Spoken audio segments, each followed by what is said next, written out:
أعوذ بالله من الشيطان الرجيم. بسم الله الرحمن الرحيم. الحمد لله الذي أنزل على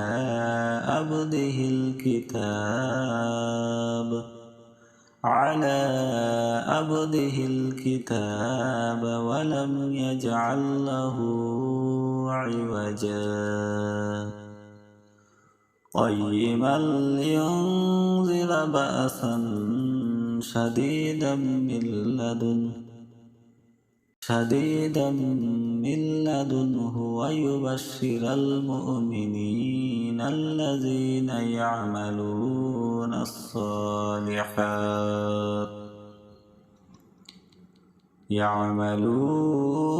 الصالحات أن لهم أجرا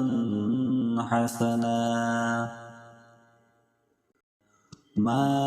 ماكثين فيه أبدا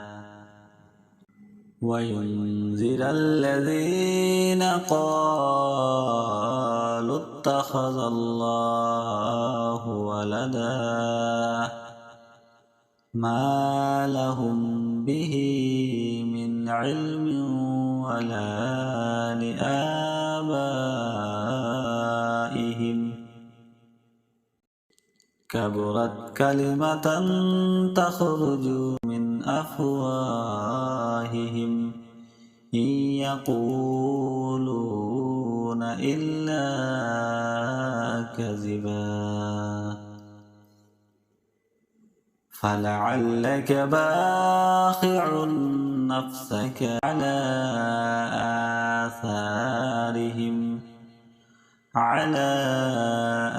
آثارهم إن لم يؤمنوا بهذا الحديث أسفا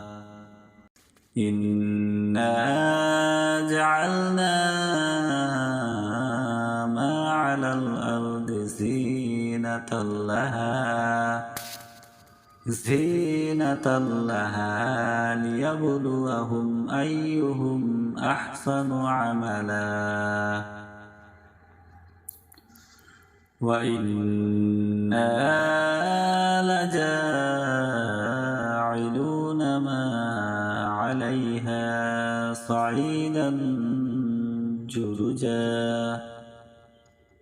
أم حسبت أن أصحاب الكهف والرقيم كانوا من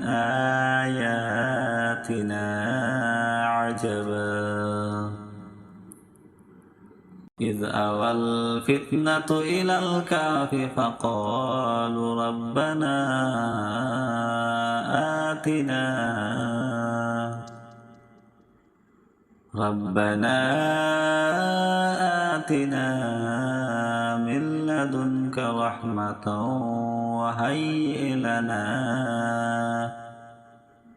من لدنك رحمة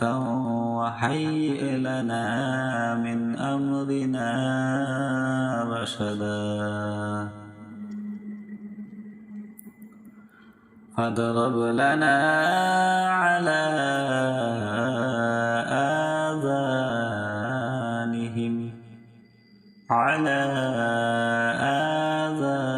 آذانهم في الكهف سنين عددا